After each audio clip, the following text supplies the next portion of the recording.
ఈ కథ శతాబ్దంలో ఒకేసారి వికసించే పుష్పం గురించి. ఆ పుష్పం ప్రకాశవంతంగా ఎల్లప్పుడూ ఉండాలంటే ఏం చేయాలి అని ఒక అమ్మాయి తను చేసిన త్యాగం గురించి తెలుసుకుందాం. చంద్రుని వెలుతురులో మాయా అరణ్యం మెరిసిపోతుంది. వెండి ఆకుల చెట్లు హాయిగా ఊగుతూ పురాతన రహస్యాలను చెప్పుకుంటున్నాయి. చిన్న చిన్న కాంతి పురుగులు తారల్లా మెరిసి పచ్చిక మొక్కలపై వెలుగులు జాడులు వదులుతున్నాయి. ఒక అద్భుతమైన నది ఆకాశపు నక్షత్రాలను ప్రతిబింబిస్తూ మెలికలు తిరుగుతూ ప్రవహించింది. అరణ్యపు హృదయంలో దివ్య వికాసం అనే పుష్పం మూసి ఉంది.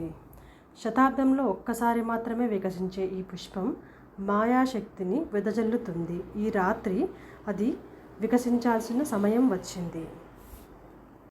పుష్పం ఎదుట ఎలోవిన్ నిలబడి ఉంది. ఆమె వెండి వంటి జుట్టు చంద్రుని కాంతితో మెరిసిపోతుంది. ఆమె కన్నులలో బాధాభావం ఉట్టిపడింది.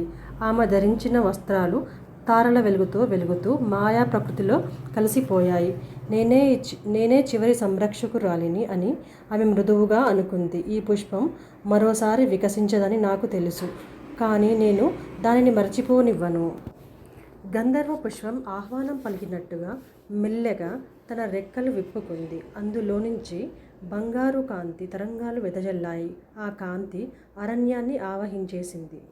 ఎలోవిన్ చేతులు ముందుకు చాపి ఆ పుష్పాన్ని మృదువుగా తాకింది. దానిలోని శక్తి బలహీనమై మాయ మెల్లగా మాయమైపోతుందని ఆమె గ్రహించింది.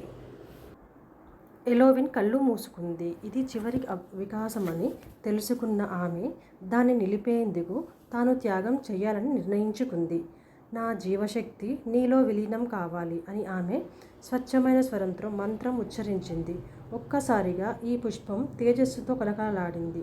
దాని తెరలు ఆమె చేతులను చుట్టి ముడిపడి బంగారు కాంతిని వెదజల్లాయి. ఆమె శరీరం ఒక కాంతి రూపంగా మారి పుష్పంలో విలీనం అయిపోయింది. ప్రభాత రశ్ములు అరణ్యాన్ని తాకినప్పుడు గంధర్వ పుష్పం మరింత బలంగా పెరిగి ఎప్పటికీ ప్రకాశించేలా మారింది. వెండి ఆకులు గాలిలో కదిలి నది మంత్రముగ్ధమైన స్వరాన్ని ఆలపించింది. ఎలోవిన్ లేదు, కానీ ఆమె శాశ్వతత్వం అయిపోయింది. గాలి తాకినప్పుడల్లా, ఆకాశం పలికినప్పుడల్లా, ఆ పుష్పం మెరిసినప్పుడల్లా ఎలోవిన్ గళం వినిపిస్తూ ఉంటుంది.